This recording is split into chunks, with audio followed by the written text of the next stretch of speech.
Bonjour à tous, bonjour à toutes. Je suis ravie de vous retrouver aujourd'hui pour un nouvel épisode de Parlons Symbole. Et aujourd'hui, nous sommes avec Barbara Herbach. Nous allons ouvrir une porte vers un univers où la médecine, la spiritualité et la nature ne font qu'un.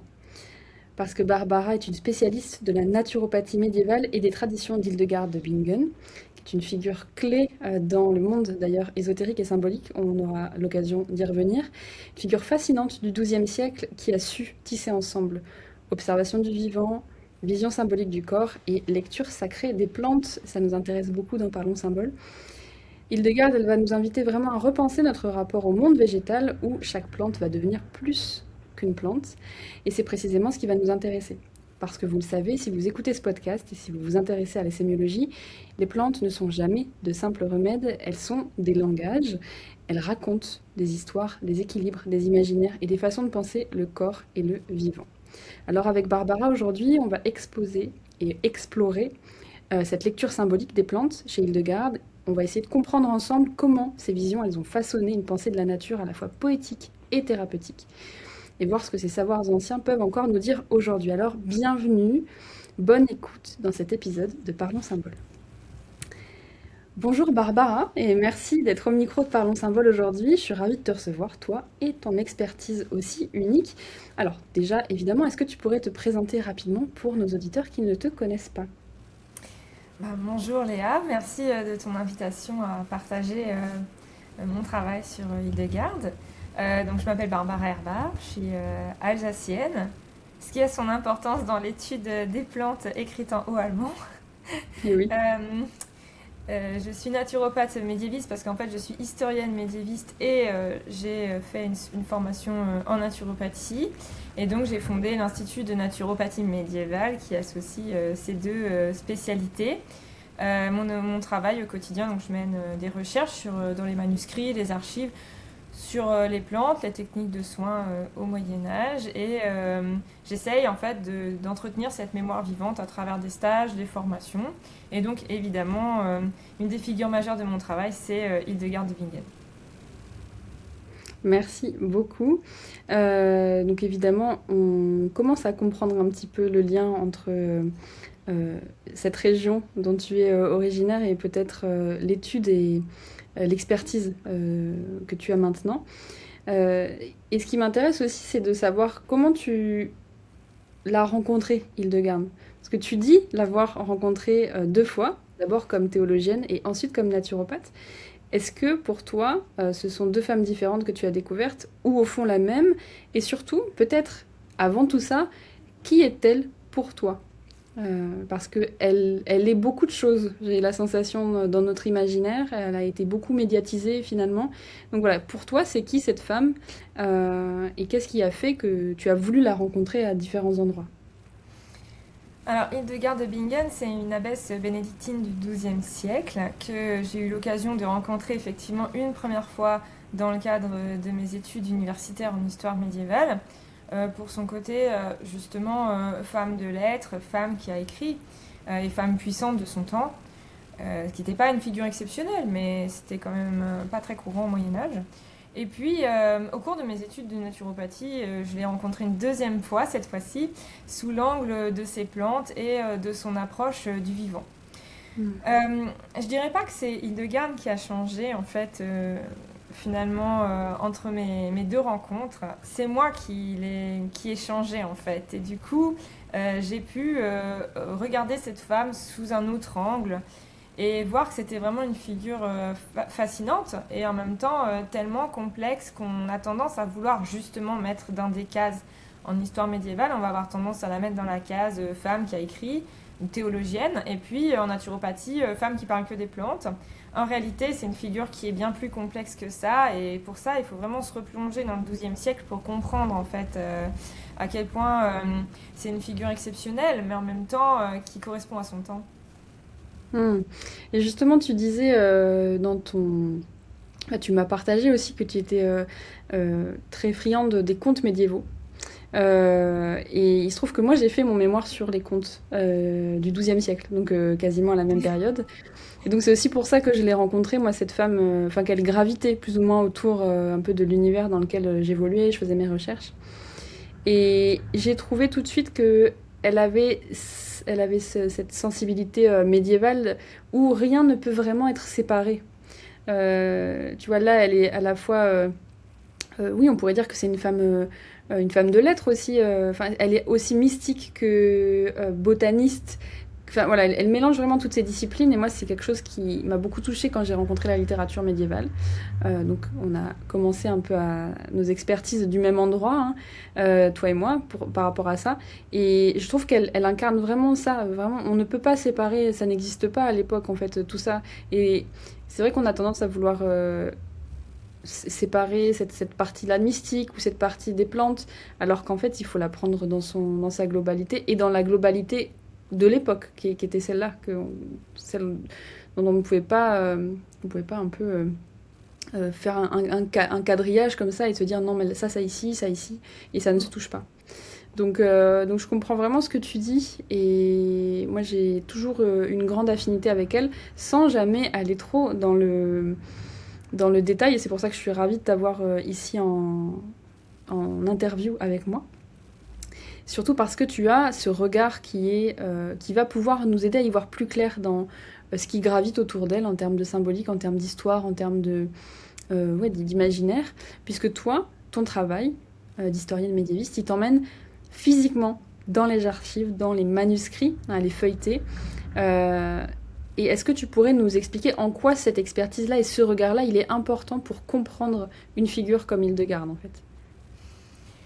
Déjà, il faut comprendre que les deux œuvres majeures qui nous intéressent en naturopathie ou autour des plantes sur Hildegarde, c'est Physica et les causes et les remèdes. Et en fait, ce sont les deux œuvres les plus complexes à appréhender en histoire médiévale, tout simplement parce que ce sont des œuvres qui ont été multipliées à travers le temps. Donc on ne sait pas quel est le manuscrit d'origine, par exemple. On ne sait pas si ces deux livres étaient au départ un seul livre, deux livres.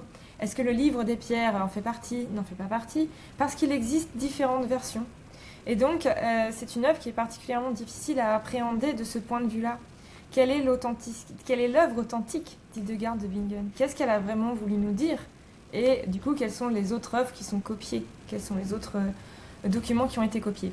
Donc, c'est pour ça que l'étude des manuscrits et des sources, elle est absolument nécessaire quand on travaille sur une œuvre comme ça, pour vraiment essayer de trouver, d'appréhender, de faire des comparatifs entre les différentes sources et voir ce qu'elle a vraiment voulu nous dire. Qu'est-ce qui nous paraît finalement le plus cohérent au regard des différents textes?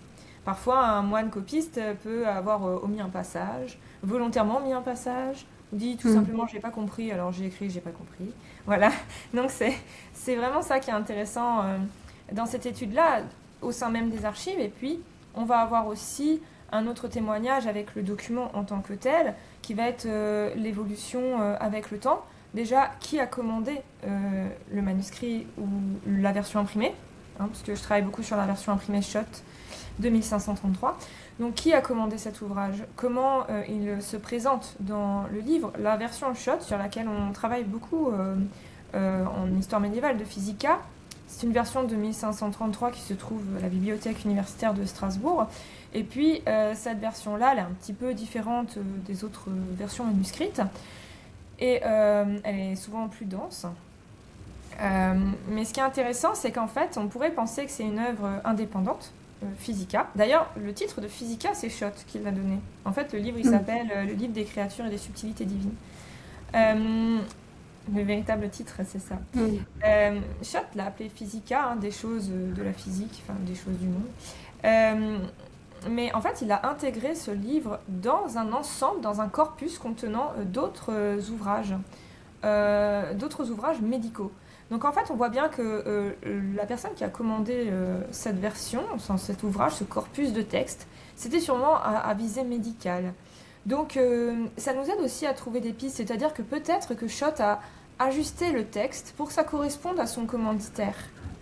C'est ça qui est essentiel en fait dans la compréhension des écrits. Mais il faut retenir qu'en fait, Physica et les causes et les remèdes sont les deux ouvrages finalement les plus corrompus, comme on dit, de l'œuvre d'Hildegarde. Et c'est ceux qui nous intéressent le plus, paradoxalement. Eh oui, mais justement, quand tu vois, tu as cette maîtrise du latin et les bases qui te permettent de comprendre pardon, les textes dans dans leur format originel. Quand tu lis un passage d'Hildegarde dans le texte original, tu nous as dit que potentiellement, bon, déjà, il y avait cette histoire que le moine pouvait volontairement omettre ou rajouter ou dire quelque chose sur le passage. Mais est-ce que toi, tu penses et tu sens que d'une langue à l'autre, il y a des significations, des couches de sens comme ça? Parce qu'on sait qu'un symbole, c'est comme une boule à facettes ou c'est comme un oignon en fait. Hein, c'est des couches et des couches qui se superposent. Est-ce que toi, tu sens que justement, dans le texte original, s'il va être traduit, est-ce qu'il y a des significations qui vont disparaître dans la traduction? Est-ce qu'il y a des termes auxquels tu as été face, par exemple, qui étaient intraduisibles parce qu'ils ne correspondaient pas à un imaginaire ou parce qu'ils n'entraient pas en résonance avec une vision théologique? Voilà. Est-ce que tu as été face à des expériences comme celle-ci, par exemple? Alors oui, déjà, l'étude de Physica, elle offre 3 difficultés à l'historien médiéviste. La première difficulté, c'est celle de la langue. Aujourd'hui, dans Physica, il y a des plantes qui sont toujours non identifiées. C'est-à-dire qu'on ne sait pas ce qu'Hildegarde voulait dire par là ou quelle plante elle désigne. Ça, c'est la première difficulté à laquelle on est confronté. Voilà, donc ça peut être un mot en haut allemand, souvent, et on n'arrive pas à trouver une correspondance, même en comparant avec d'autres œuvres de son temps qui auraient pu être écrites dans la même langue. La deuxième difficulté, c'est quand il y a une traduction qui est faite, donc la traduction en français. Si on se base sur l'ouvrage traduit, et effectivement, on a une perte de sens, mais parfois même une confusion. Donc, c'est là qu'intervient forcément, et je rêve de ça, qu'il y ait une version comme le Budet, quoi, hein, c'est-à-dire avec le côté latin et le côté français, mais pour l'instant, il faut aller aux archives pour comparer. Mais là, il y a une vraie complexité parce que j'ai déjà relevé 2 ou 3 plantes qui ne correspondaient pas à la traduction. C'est-à-dire que le traducteur a traduit cette plante, par exemple, il va parler de hibisca, il va dire que c'est une mauve.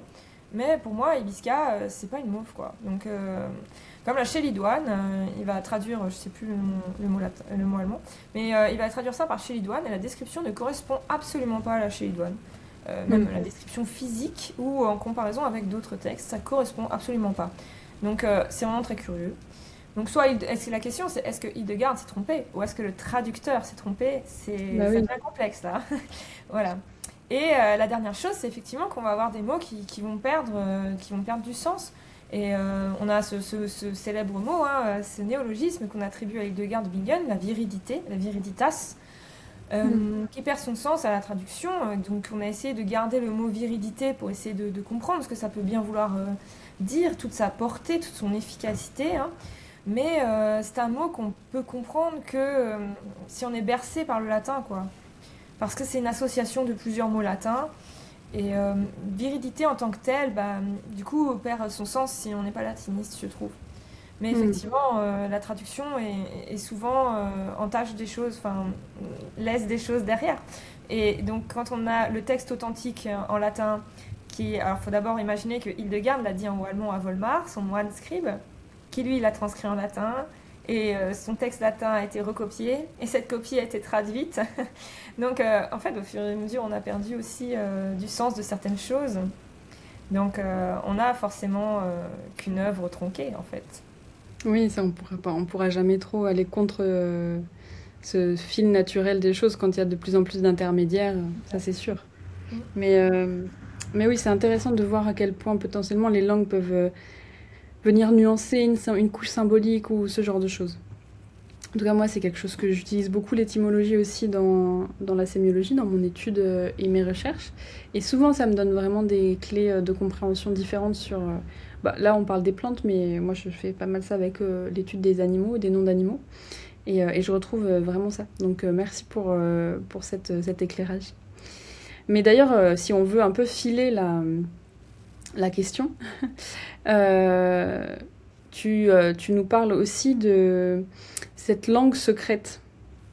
Oui. D'une langue secrète. Est-ce que tu pourrais nous en dire plus? Parce que ça, c'est quand même à la frontière de la sémiologie, c'est presque crypté, quoi. Donc, qu'est-ce que tu peux nous dire sur sa langue secrète?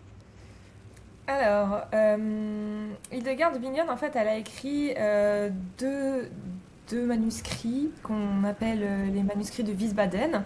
Et donc, dans ces manuscrits, tu as la lingua ignota et qui est plutôt un manuscrit qu'on attribue à Hildegard de Bingen et qui se divise en langue inconnue et alphabet inconnu. Et en fait, ces deux parties sont complètement indépendantes, car l'alphabet en fait n'est pas utilisé dans la langue inconnue.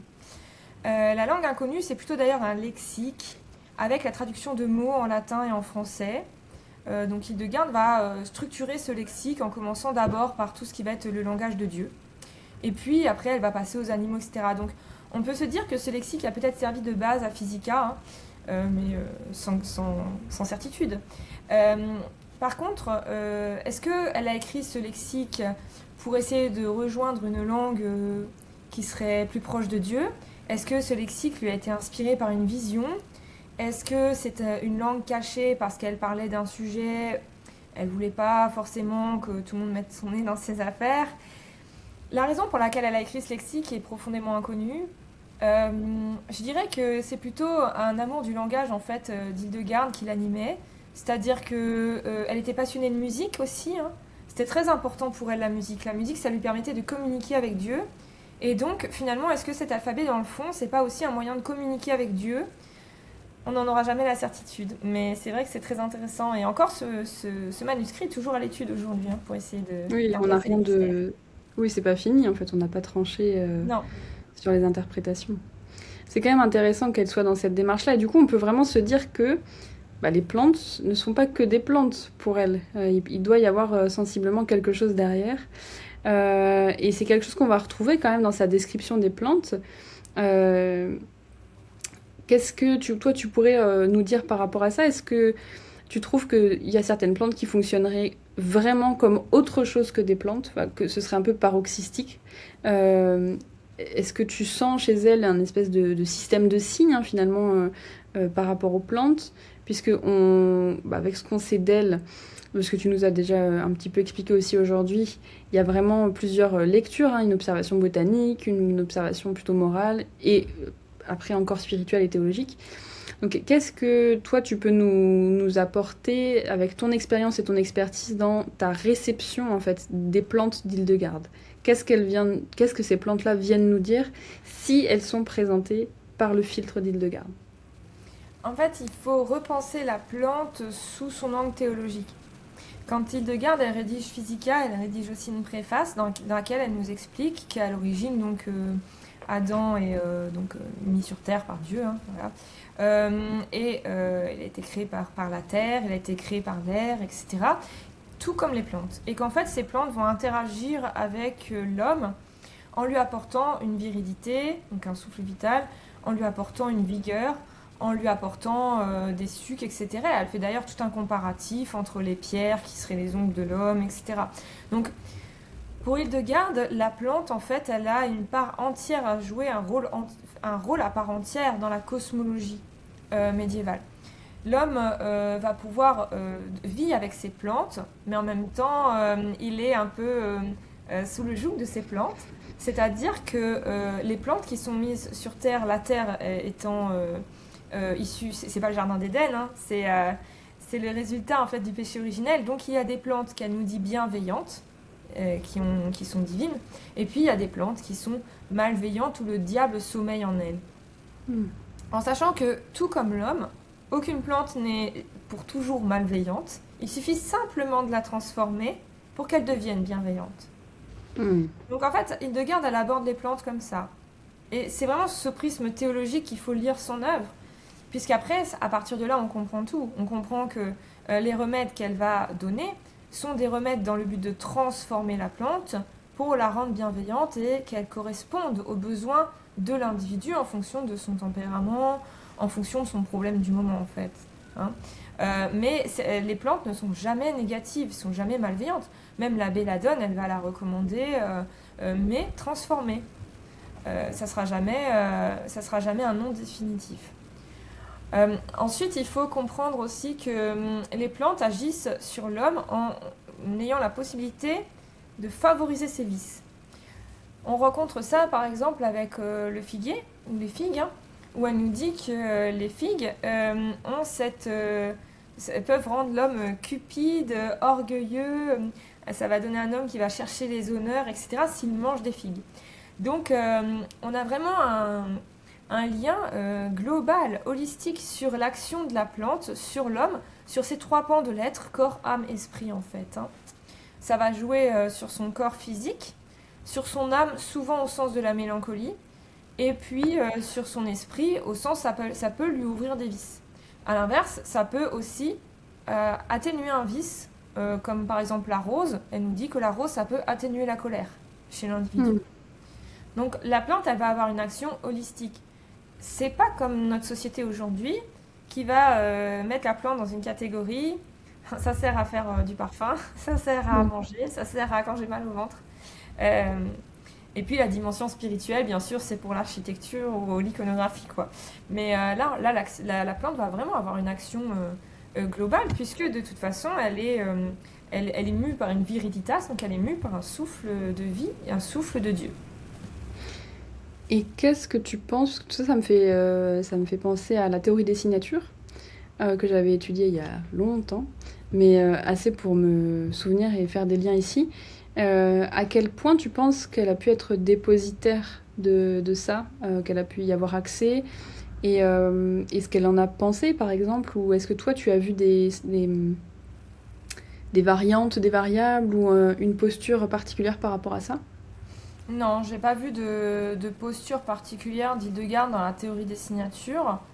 Je dirais plutôt qu'Hildegard s'inspire vraiment des écrits antiques et qu'elle y ajoute les observations de son temps, plus ses observations à elle en particulier. Euh, mais en tout cas, son œuvre de Physica, c'est un peu une adaptation des œuvres antiques version théologique en fait. Parce Ouais, qu'on va c'est retrouver ça. plutôt du Pline, Mm. voire du Théophraste, un peu dans ses œuvres, enfin dans Physica, pardon. On va plutôt retrouver ces auteurs-là et voir les écrits de l'école de Salerne dans la préparation de certaines choses euh, qui vont être adaptés ou réfléchis sous l'angle de la théologie. Mm. Ok, oui, c'est un peu plus clair sur l'héritage, conscient Oui. ou pas. Et justement, bon, bah, la théorie des signatures, c'est ce qu'on appelle un système de signes en tant que tel, hein, puisque à l'intérieur duquel les choses se répondent et font sens. Moi, justement, j'ai la sensation qu'Hildegarde, elle opère dans un système de correspondance enfin, assez large, finalement, qui englobe plein de choses dont on a déjà parlé. Donc voilà, en sémiologie, on dirait qu'elle travaille avec des systèmes de signes. Est-ce que ça, tu penses que c'est une lecture, une pensée sémiotique consciente, ou c'est quelque chose qu'on lui applique, nous, avec nos yeux, plutôt modernes? Alors, je dirais que c'est un système de pensée qui n'est pas conscient et qui est Mhm. propre à son temps, en fait. C'est-à-dire que Hildegarde, c'est une théologienne du XIIe siècle, et le XIIe siècle est très bercé par sa théologie de la nature, c'est-à-dire que Ouais. le XIIe siècle prend conscience que l'homme est un élément parmi tant d'autres de la nature, une création préférée de Dieu, mais une création de la nature malgré tout, au même titre que les plantes, les animaux, etc. Et donc, Hildegarde, elle cherche à mener une réflexion théologique autour de tout ça, et évidemment, elle va chercher des symboles divins dans ces plantes, dans cette organisation, qu'on peut retrouver par exemple sous la forme du jardin médiéval, hein, qui va être structuré sous des signes, etc. Donc le Moyen Âge, c'est des signes partout, de la symbolique partout. Et Hildegarde va chercher évidemment cette symbolique dans la nature. Elle va chercher à comprendre l'impact de telle plante sur les vices et les vertus, etc. Pardon. Euh, mais est-ce que, pour le coup, je dirais pas que nous, on lui applique un regard anachronique, mais je dirais pas non plus qu'elle en était consciente. Je dirais que ça fait Mm. partie de son système de pensée, et comme nous, aujourd'hui, on a un système de pensée, on n'en est pas forcément conscient. Oui, bien sûr. Mais c'est vrai que je pensais à ça aussi par rapport à l'influence des astres, par exemple, du zodiaque, où nous, on aurait peut-être cette tendance-là à intégrer ça dans un système de signes. Et elle était consciente, en fait, de toute de toute comment, les influences multiples, en fait, que pouvait avoir tout ça ensemble. Et dans ce que tu dis, je trouve que c'est assez clair de penser que c'était quelque chose qui était propre à l'époque avant tout, à cette époque-là dont on a parlé déjà depuis le début de cet enregistrement. Et je trouve que ce qui est aussi très intéressant, c'est de comprendre que si il y a des signes, eh bien ils viennent de Dieu. quoi, de la replacer aussi dans sa posture initiale de femme mystique et religieuse. Donc ça, je pense que c'est intéressant de le pointer du doigt, Alors, puisque c'est juste pour avant la... tout. Je te coupe, Oui, mais juste vas-y. pour la parenthèse. En fait, Hildegarde, elle n'est pas mystique, elle est prophétesse. Oui, alors Et justement, est-ce que c'est quelque chose que tu pourrais explorer et expliquer? Parce que on lui donne cette étiquette, voilà, de ouais. femme mystique. Et est-ce que tu pourrais définir ce que c'est une prophétesse Alors au justement, XIIe donc, siècle? Hildegarde de Bingen, en fait, elle a des visions divines. Donc Dieu lui parle, mais quand Dieu lui parle, elle est consciente du message que Dieu lui envoie. Il communique avec elle et elle en est parfaitement consciente. Et donc on dit que c'est une prophétesse parce qu'elle va porter la parole de Dieu, notamment dans son premier ouvrage, Scivias, hein, qui est la retranscription de ses visions divines, qui sera suivie par la suite du livre des mérites de la vie et du livre des œuvres divines. La différence avec une mystique, c'est qu'une mystique, c'est un peu comme la Pythie de Delphes. C'est un corps qui est possédé par une entité. Et Hmm. c'est pas le cas d'Hildegarde. Hildegarde, elle est parfaitement consciente de ce qui lui arrive. Est-ce qu'elle avait vraiment des visions? Est-ce que c'est une pathologie neurologique? Je suis pas là pour trancher ce débat. Euh, Hmm. mais en tout cas, elle avait des visions, et c'est pour ça qu'on dit qu'elle était visionnaire. Et c'est quelque chose Hmm. qui est très confondu aujourd'hui avec le concept de entrepreneur, par exemple, visionnaire, quelqu'un qui va voir l'avenir, qui va avoir eu le nez fin sur l'avenir. Ça n'a rien à voir avec ça. Et c'est vraiment au sens de la vision divine. Mais ça va souvent être... il va souvent y avoir un amalgame contemporain, en fait, sur ces mots-là, qui sera repris après, malheureusement, en naturopathie. Voilà. Oui. Mais merci pour avoir un peu clarifié cette notion-là, parce que c'est vrai que c'est un terme qui est très employé. Et de mettre le doigt sur le fait que ce ne soit pas un corps qui soit possédé, mais qu'elle était très consciente de tout ça, que c'était un vrai dialogue finalement. Donc ça me fait une transition finalement, merci sur la prochaine question, qui est donc son rôle de femme religieuse, de femme de religion. Et donc la question en fait qui vient se poser, surtout quand on étudie la symbolique, moi j'ai justement fait mon mémoire sur le syncrétisme symbolique entre le christianisme et le substrat pré-chrétien, le substrat celte dans les contes médiévaux.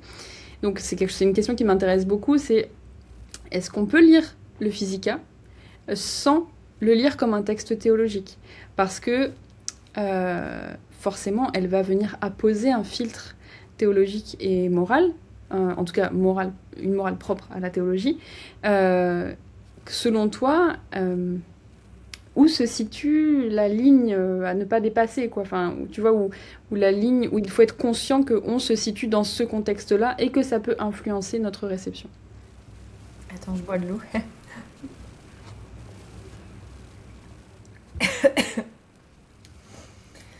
Alors, je pense qu'en fait, c'est pour le filtre. Je vais juste prendre une pastille, je suis désolée. Tu pourras Non, couper vas-y, sur le t'inquiète. montage. T'inquiète.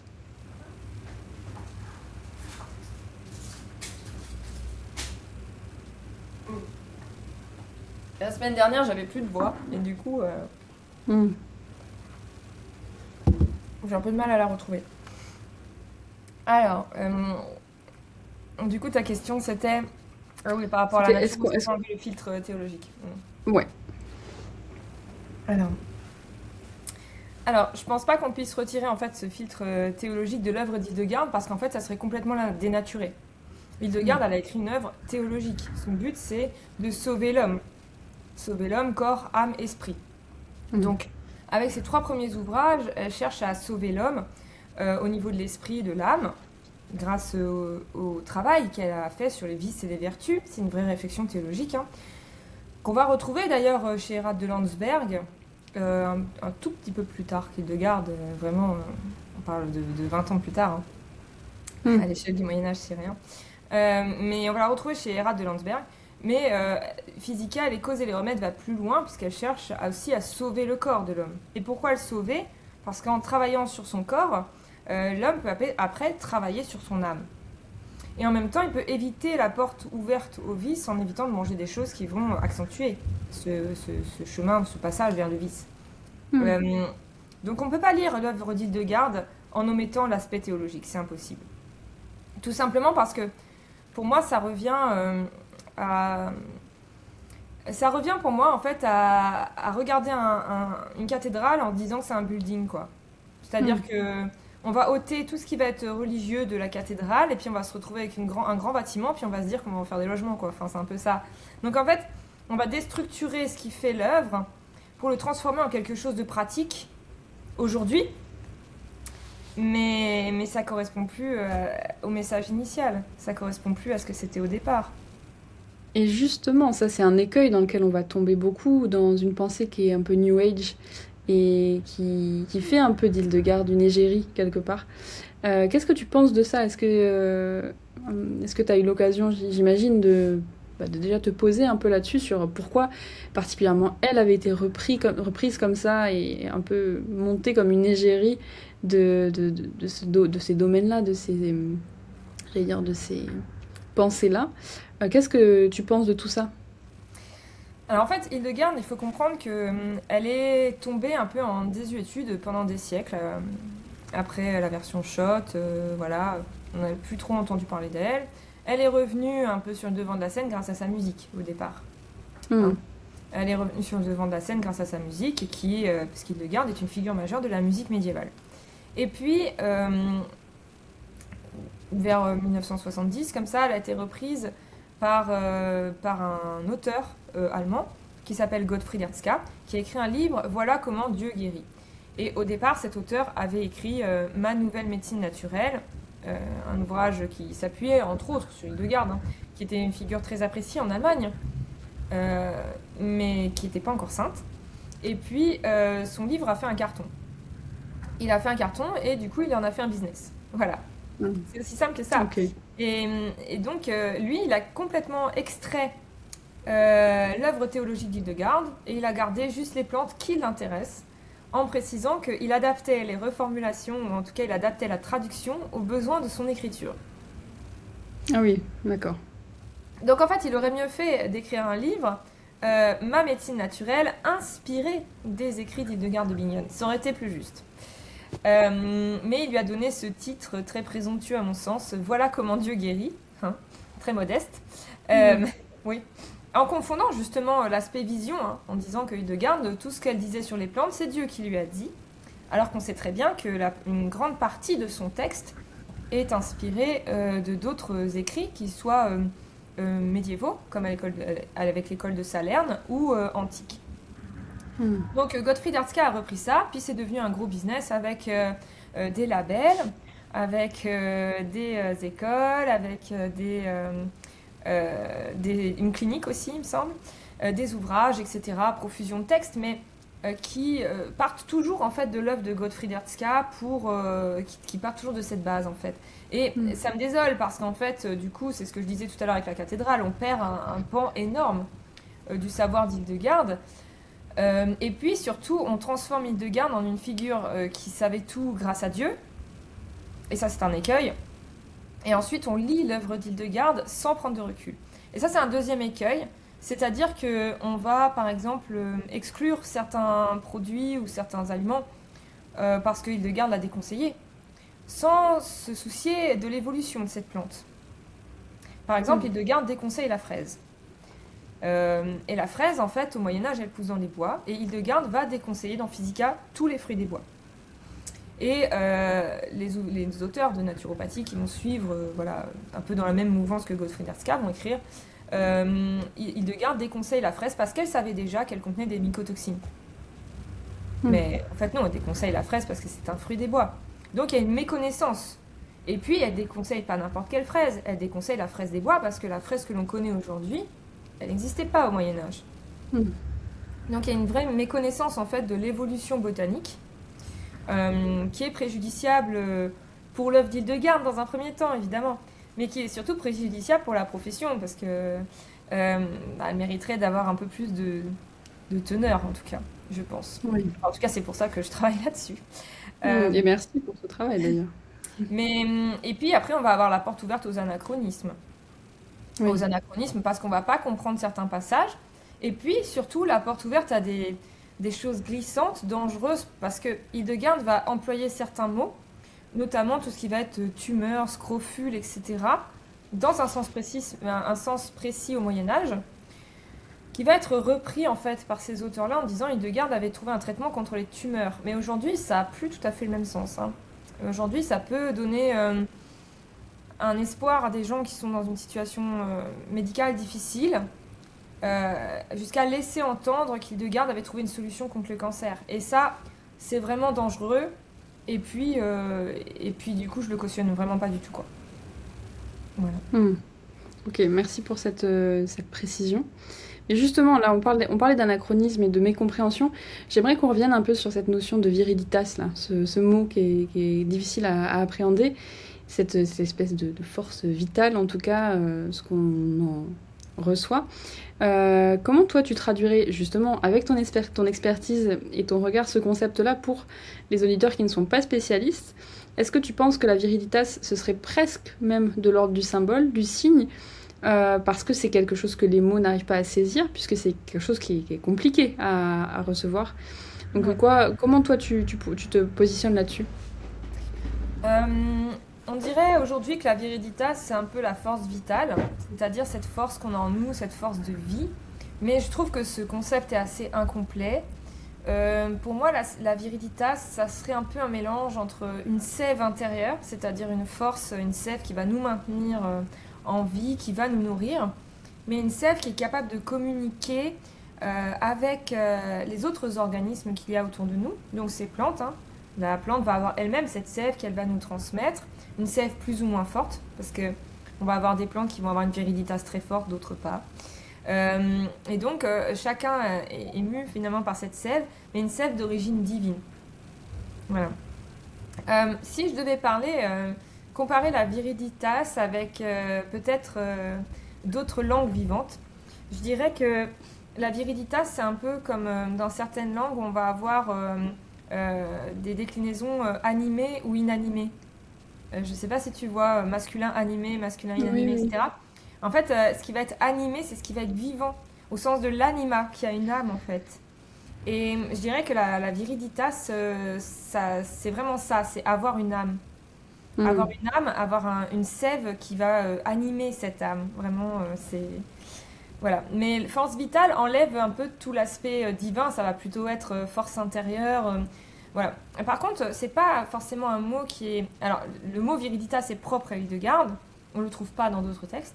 Mais on va avoir un parallèle, par exemple, je pense à Moïse Maïmonide au XIIe siècle, qui lui va parler de Théba ou Tévia, Teva ou Tabia, pardon, qui est une force vitale aussi.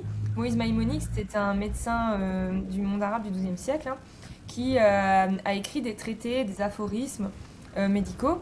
Et lui, il soutient également la même chose, hein, c'est-à-dire que l'homme est mu par cette force vitale, cette teva, et qu'il faut l'entretenir. Et d'ailleurs, l'accompagnement médical du médecin, pour lui, c'est un accompagnement qui accompagne non pas l'individu, mais la force vitale du malade.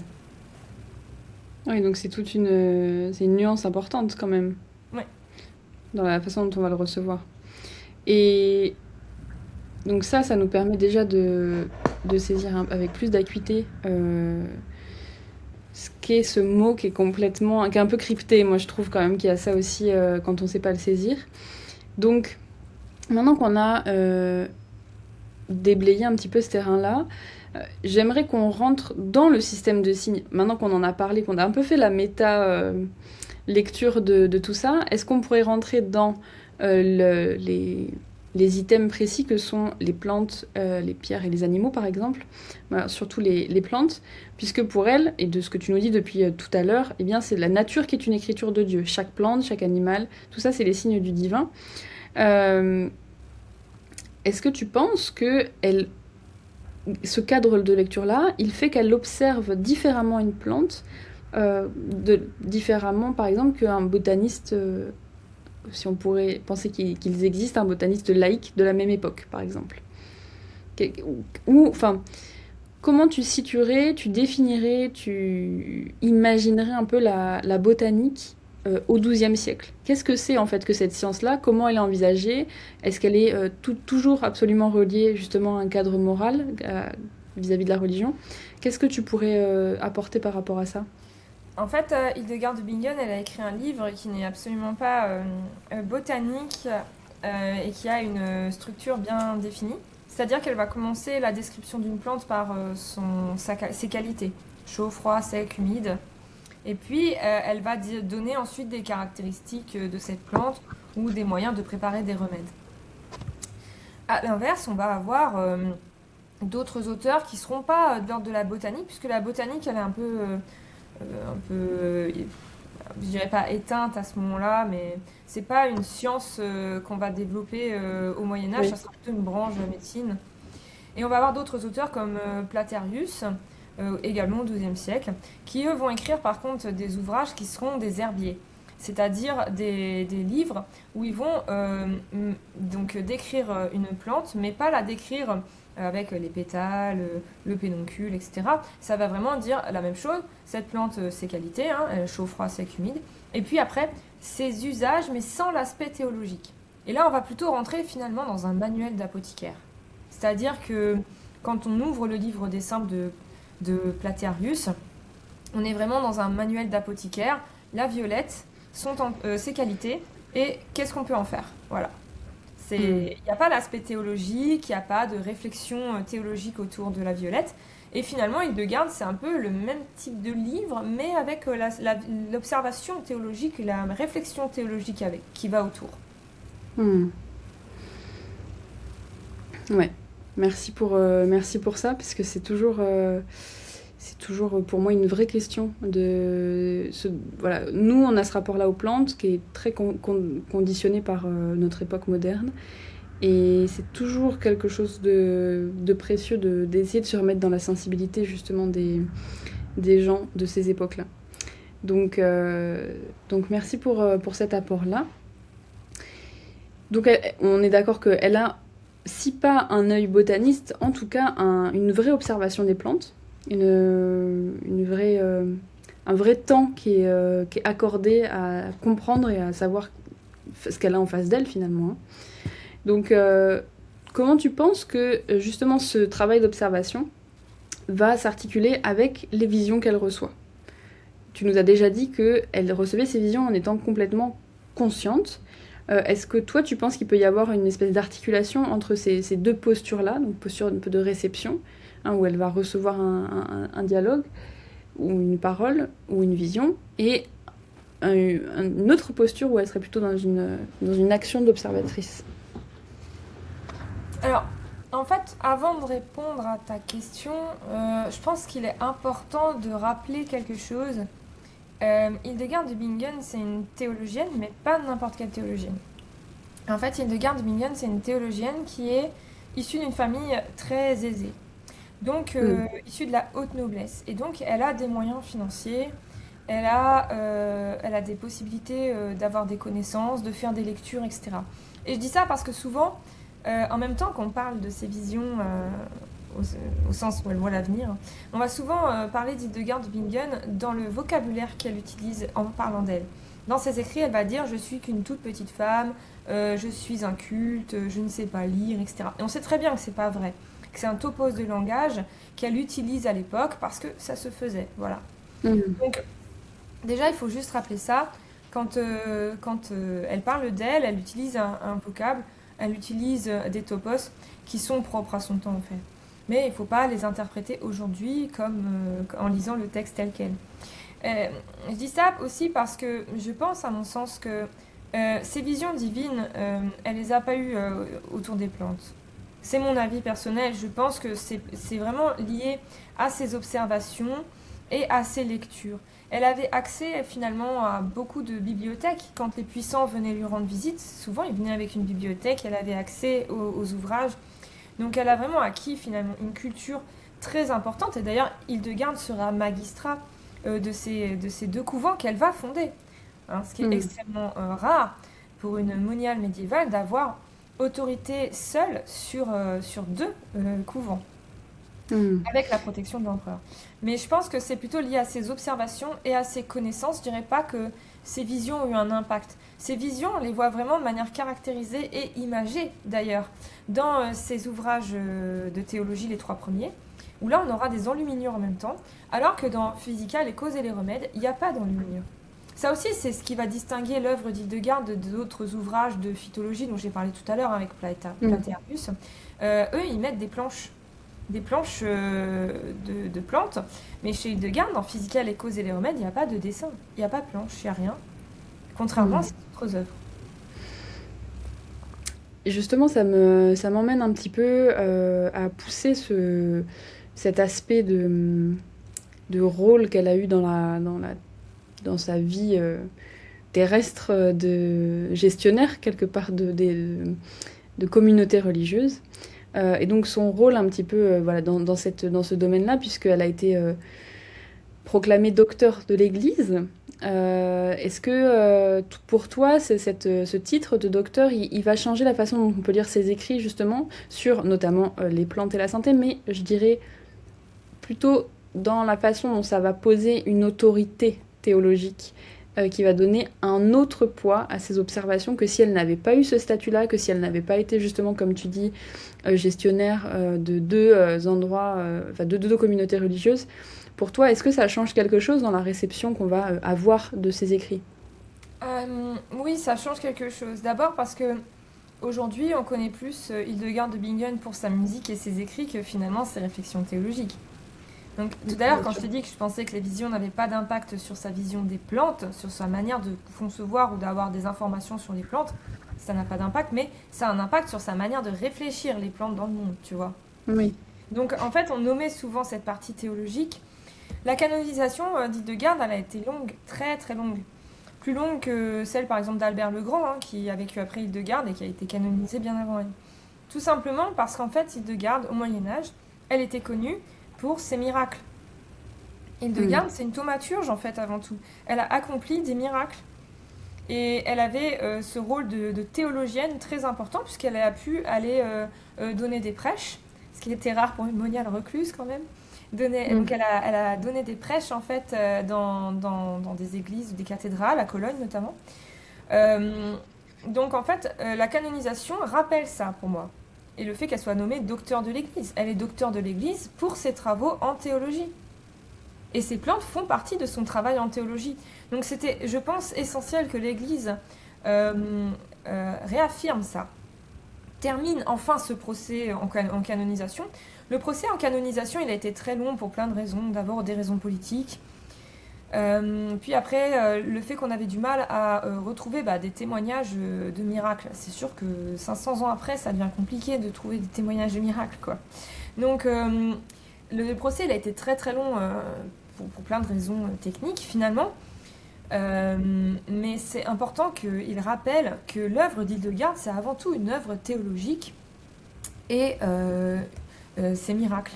Et il y en a ouais, il y a un certain nombre de miracles à son actif, je sais plus, une vingtaine ou une trentaine. Mais c'est surtout ces miracles. Et d'ailleurs, elle soignait avant tout par des miracles. Ça, on a aussi tendance un peu à l'omettre en pensant qu'Hildegard, elle était presque médecin, mais non, en fait, elle soignait avant tout par des miracles. C'était le premier geste d'ailleurs qu'elle faisait. Euh, Mm.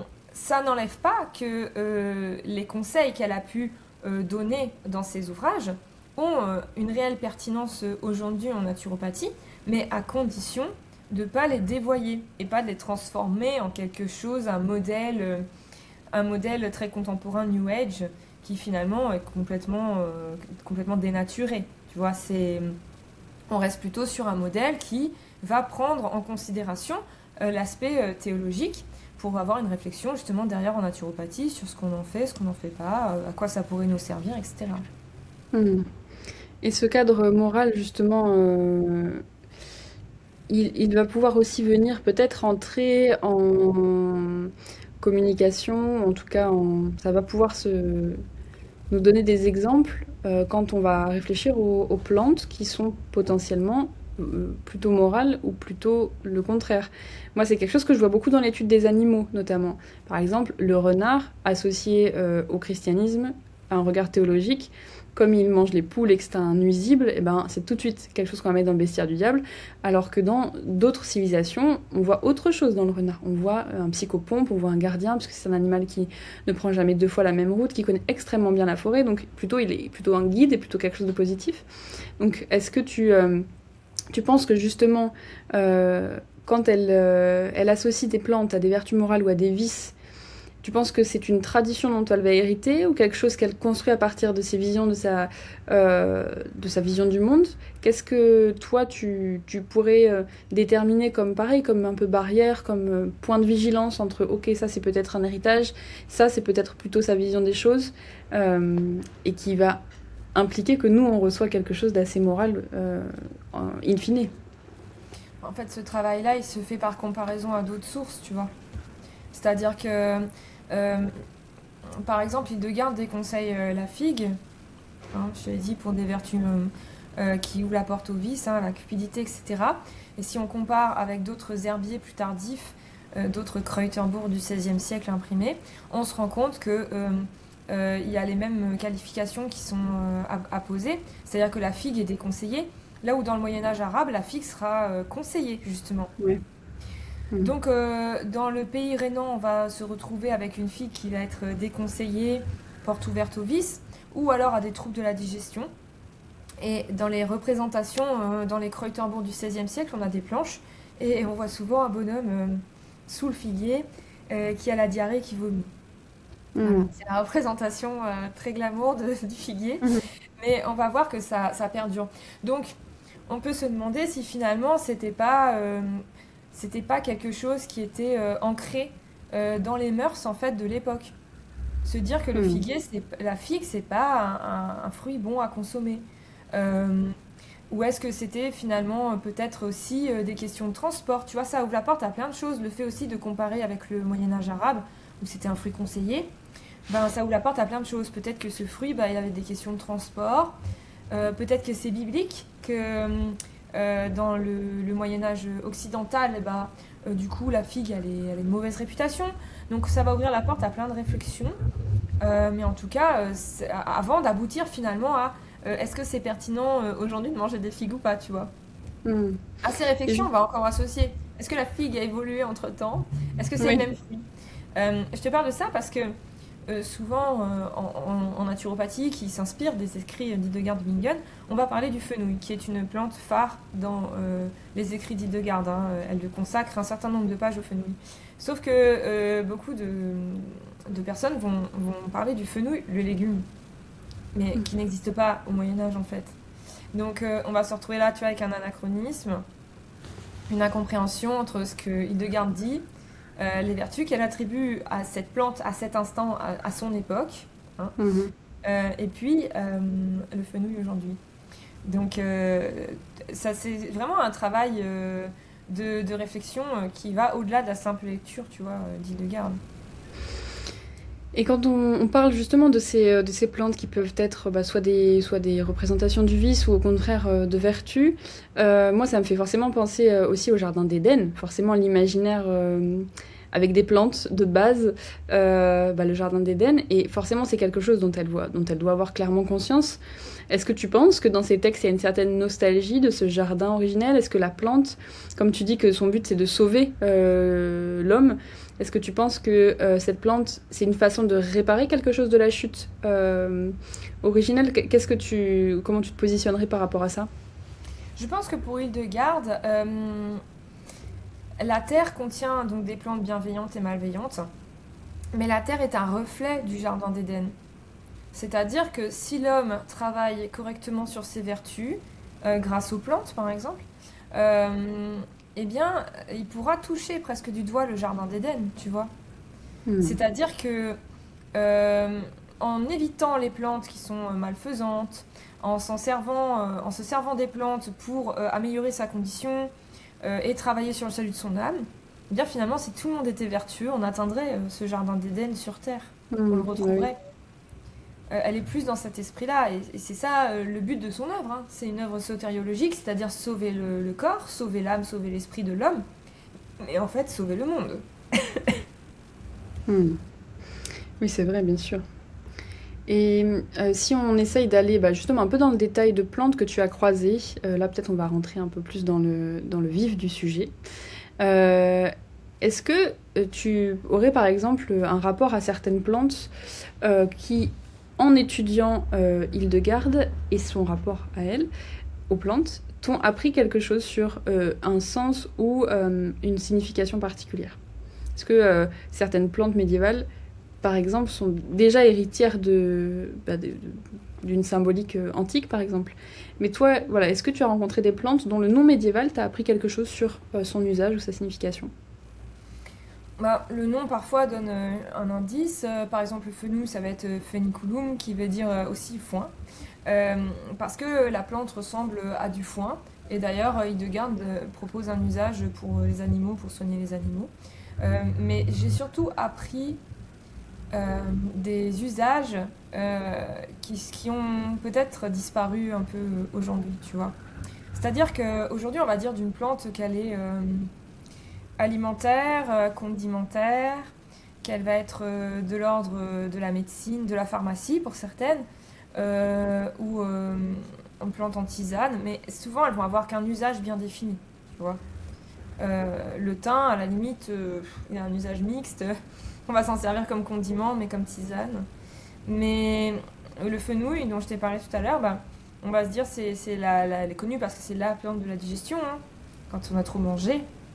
Mais Mm. au Moyen Âge, en fait, on va t'expliquer que le fenouil, tu peux le manger, tu peux en faire des sauces, tu peux le donner aux animaux pour les soigner, tu peux l'utiliser contre le rhume, tu peux l'utiliser en cataplasme si t'as mal. Voilà, donc en fait, on va avoir des usages qui vont être vraiment... c'est comme si tout d'un coup, on retrouvait tous les usages de ce qu'on peut faire avec cette plante, tu vois, et pas les mettre juste dans une case. Donc je trouve que les textes médiévaux sont fascinants pour ça, parce qu'ils vont ouvrir la porte à une mémoire végétale qui n'est pas Mm. utilitaire, mais qui est globale en fait. C'est-à-dire, ça va jusqu'à l'usage théologique pour Hildegarde, tu vois, mais c'est un usage global de cette plante. Et donc, en étudiant Hildegarde, j'ai retrouvé aussi des usages de plantes que je connaissais en naturopathie, tu vois, mais que j'aurais jamais utilisé pour Mm. cet usage-là. Et, euh, et en fait, je me rends compte que dans d'autres traditions de médecine, hein, médecine ancestrale, on va parler par exemple de médecine ayurvédique, médecine chinoise, etc. Et ben, ils vont utiliser cette plante pour ça. Alors, je pense par exemple à une plante qui est mentionnée dans l'œuvre d'Hildegarde et qui existe même pas en France, hein, elle n'existe même pas dans la pharmacologie, tu vois. C'est la zédoère. Donc la zédoère, c'est une plante, une épice en fait, qui ressemble un peu au gingembre. Et puis Hildegarde va en parler. Et donc aujourd'hui, on va se dire, waouh, connaissez la zédoère, enfin, c'est un truc tellement rare, ça a l'air trop cool. Mais en fait, c'était connu au Moyen-Âge, puisque j'ai retrouvé cette plante mentionnée dans un autre conte médiéval, un Mm. conte qui était raconté par des troubadours. Et puis, tu vas te rendre compte que finalement, dans la médecine ayurvédique, ils utilisent toujours cette plante pour soigner les troubles digestifs. Enfin, voilà, c'est fascinant, quoi. Mm. Et tu m'as parlé aussi de la chélidoine, le nom médiéval de la chélidoine et de l'if aussi. Tu m'avais donné ces exemples-là. Est-ce que tu veux développer? Alors, la chélidoine, c'est intéressant, parce qu'en fait, dans les textes médiévaux, on va l'associer pour son suc jaune hein, à l'intérieur. On va l'associer à des troubles, on va l'utiliser pour des troubles hépatiques, tout ce qui va être lié au Mm. foie. On Ouais. va considérer que ça, du coup, ça travaille sur la bile jaune, du coup. Alors, petite parenthèse, la chélidoine, on n'ingère pas, en fait. C'est toxique, hein. Mm. C'est bien pour les S'il vous virus. plaît. Le reste, ne faites pas ça chez vous. Euh, c'est... Voilà. Et donc, la chélidoine, en fait, ils vont associer ça, tu vois, ils vont voir la couleur et ils vont se dire, ah bah c'est jaune, il y a un suc jaune, ça ressemble à la bile jaune, donc ça va être utile pour les troubles hépatiques. Mm. Ouais. C'est ça qui est, tu vois, bah, du coup, là, tu rejoindrais presque un peu ta théorie des signatures. Oui, ce que j'allais dire, la théorie des signatures, ouais, tout à C'est fait. ça. Ok, et est-ce qu'il y a Alors, du des coup, je plantes... fais juste une parenthèse, mais pour en revenir. Mais du coup, ce qui est intéressant, c'est que Hildegarde, elle, la chélidoine, sa description ne correspond pas du tout à ce suc jaune. Elle va nous dire que le suc, il est noir et âpre. Ah, Et donc, du coup, ouais. je pense que la traduction, le nom apposé à la chélidoine, soit n'est pas le bon, c'est-à-dire que le traducteur n'a pas traduit la plante correctement, Correctement, ouais. soit Hildegarde s'est trompée de plante. Elle parlait bien, dans son esprit, elle appelle ça chélidoine, mais Mhm. ça n'en est pas. C'est Ouais. comme, faut bien considérer qu'au Moyen Âge, les plantes, elles sont pas définies comme nous, hein. Une marguerite, ça peut être une pâquerette, hein. Ça peut être Ouais, de la ouais, bien sûr. camomille, ça peut être, c'est une plante avec un bouton jaune et puis des feuilles blanches, quoi. Enfin des pétales blanches, quoi. Mhm. C'est vraiment, c'est pas très précis. Donc souvent lys et iris seront des plantes qui sont confondues. Ah, Donc mais c'est terrible ça pour la symbolique en plus. C'est oui, c'est vraiment ça. un grand sujet, la fleur de lys et l'iris, mais vraiment pour faire comprendre que la fleur de lys, c'est sans doute une iris et pas un lys, alors que ça s'appelle comme ça. Ouais. C'est un grand truc, hein. Mm. Donc tu vois, faut toujours être vigilant quand tu lis parce que tu vas lire quelque chose et c'est tout l'intérêt de la comparaison historique en fait. Tu Hmm. te rends compte que ça colle Bah pas oui. avec les autres textes. Et si on essaye de continuer un peu dans les plantes, est-ce que pour toi, il y a des plantes qui t'ont vraiment marqué parce qu'elles ont changé de sens entre le 12e et aujourd'hui? Tu m'as parlé de la rue, notamment. Alors la rue officinale, c'est une plante qui est très appréciée au Moyen Âge. On considère que c'est une panacée, on s'en sert pour tout. T'as même des archives qui expliquent que la rue officinale, elle lutte contre les chaleurs, tout ce qui va être trouble de l'humeur, hein, donc excès de chaleur dans l'organisme. Et puis, ça va être une plante qui sera très très appréciée pour plein de choses. On considère qu'on va tout soigner avec la rue. Sauf qu'en fait, la rue officinale, aujourd'hui, on sait que c'est une plante qui est toxique, qui est photosensibilisante. Donc c'est pas, du coup, elle est complètement sortie de nos usages en pharmacopée aujourd'hui. Tu la retrouves mentionnée uniquement pour les pharmaciens, quoi. Et donc on Ou en passe vraiment, oui. homéopathie pour des troubles oculaires à la limite, mais en tout cas en naturopathie, on l'utilise pas, quoi. Hmm, ok. Oui, donc il y a vraiment un grand changement par rapport à ça. Oui, il y a une autre Et plante qui m'intéresse beaucoup, tu vois, c'est une céréale, c'est mhm, l'orge.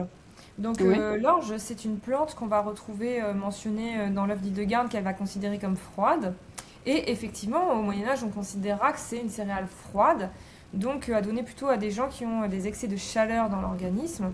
Donc chaleur, on pourrait le traduire presque aujourd'hui par inflammation, tu vois.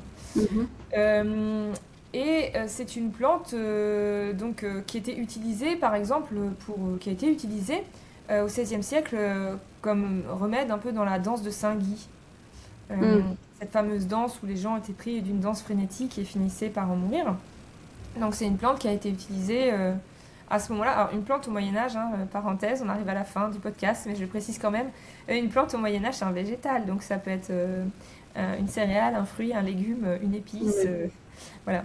Mais donc cette céréale, elle va être utilisée comme remède dans la danse de Saint-Guy contre les troubles inflammatoires. Et aujourd'hui, on se rend compte effectivement que l'orge, il a des propriétés intéressantes, surtout en cosmétique, contre les troubles de la peau. Donc on va avoir des crèmes à base d'orge, des savons à base d'orge, etc. Donc tu vois, il y a des usages aujourd'hui qui reviennent, c'est intéressant. Hmm. Et si là, ouais, comme tu dis, on arrive à la fin de notre entretien, donc là on a parlé de plantes, hein, on a parlé du jardin d'Éden aussi, et une façon de reproduire le jardin d'Éden, c'est faire un jardin de simple quelque part, à une espèce d'échelle moindre. Donc le jardin médiéval qui reproduit ça un petit peu, qui est un espace qui est vraiment codifié, moi en sémiologie et en histoire de l'art, je le vois beaucoup, hein, c'est très codifié dans les plantes qui apparaissent, qui sont associées à des figures bien particulières. Euh, Est-ce que toi, tu vois l'organisation spatiale du jardin médiéval comme une forme d'écriture, comme un texte un petit peu qu'on va marcher, comme un texte théologique? Oui, tout à fait. Et pour deux aspects. D'abord, l'aspect physique en tant que tel du jardin, puisque le jardin, il va avoir une construction très symbolique.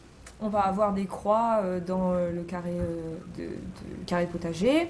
On va avoir ce rond, symbole de l'infini, le puits qui est rond. On va avoir des fleurs qui vont pousser justement à destination de l'autel.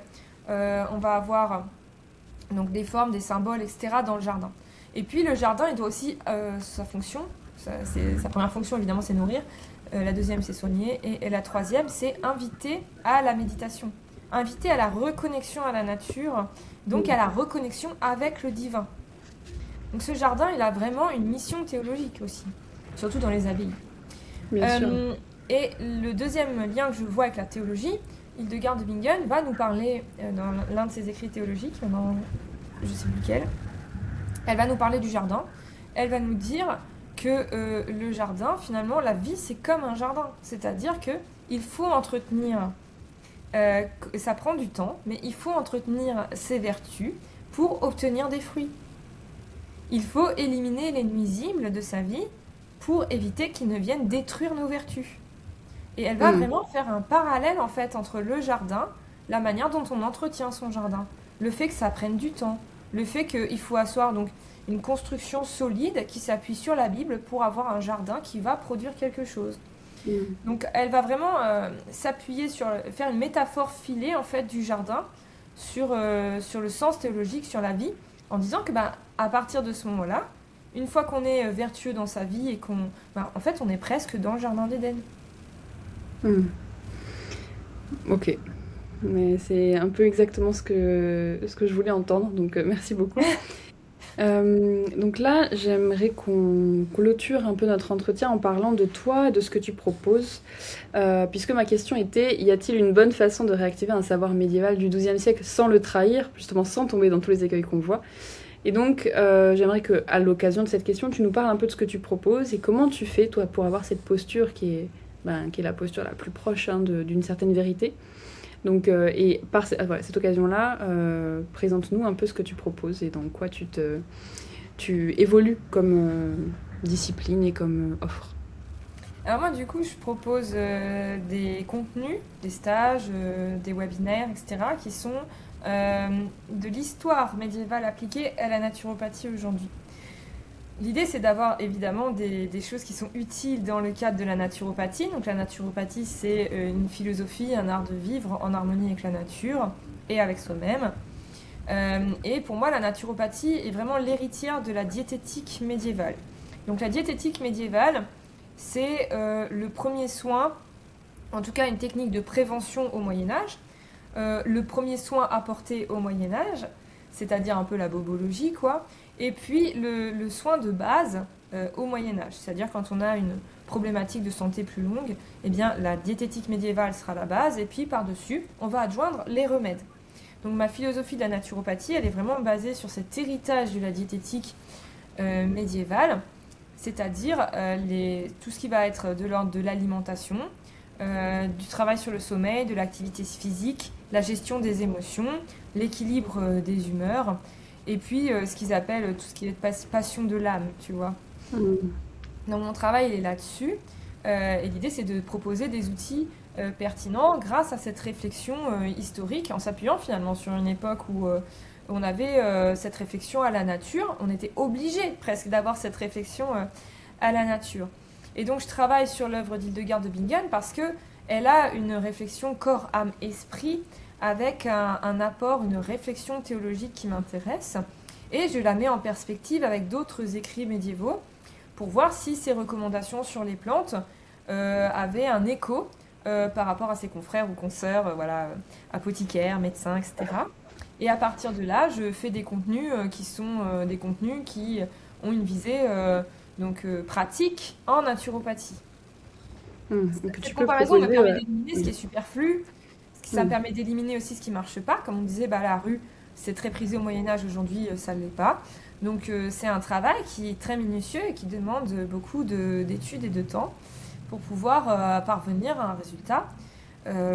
Mais aujourd'hui, mon objectif, c'est de proposer finalement une naturopathie, comme je le dis, de l'assiette et du jardin, c'est-à-dire en fait une diététique médiévale comme le faisaient nos ancêtres, Mm. mais avec un cadre un peu plus sécuritaire. Voilà.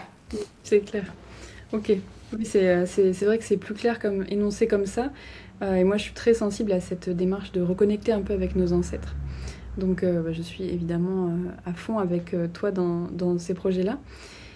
Alors, ma dernière question, Barbara, on arrive à la fin, la toute fin de notre entretien. Elle est simple et elle est plutôt spontanée. Si tu devais choisir un seul symbole, une seule plante ou une seule image tirée d'un manuscrit que tu as tenu entre tes mains pour, selon toi, résumer ce que le Moyen-Âge a à nous dire aujourd'hui, tu choisirais quoi? En fait, je choisirais pas une plante, mais ça va peut-être te parler à toi qui es passionné d'animaux. Je parlerais plutôt d'un animal, tu vois, pour le coup. Et je parlerai de Hmm. l'abeille, parce qu'aujourd'hui c'est la journée mondiale de l'abeille. Euh, Hmm. et en fait, je trouve que l'abeille résume bien cette vie médiévale, c'est-à-dire que l'abeille au Moyen Âge, c'est un animal indispensable, qui est essentiel. On a du mal encore à gérer un peu les ruches et tout ça, mais on va avoir une longue réflexion autour de l'abeille, c'est-à-dire qui sera propriétaire du miel, qui sera propriétaire des abeilles, mais Mm, quand les abeilles s'enfuient, comment on fait et tout. Euh, mm, mais l'abeille, elle sert pour tout. Elle sert à se soigner, c'est la base des médicaments. Elle sert à faire l'hydromel. Elle sert à avoir la cire pour s'éclairer, pour faire des offrandes. Donc c'est vrai. l'abeille, c'est un animal qui est indispensable. Et en même temps, c'est un animal qui est indomptable. Tu vois, puisque du jour au lendemain, l'abeille peut décider de partir et se mettre dans un Mm, arbre. Alors ça va donner lieu à toutes sortes de réflexions.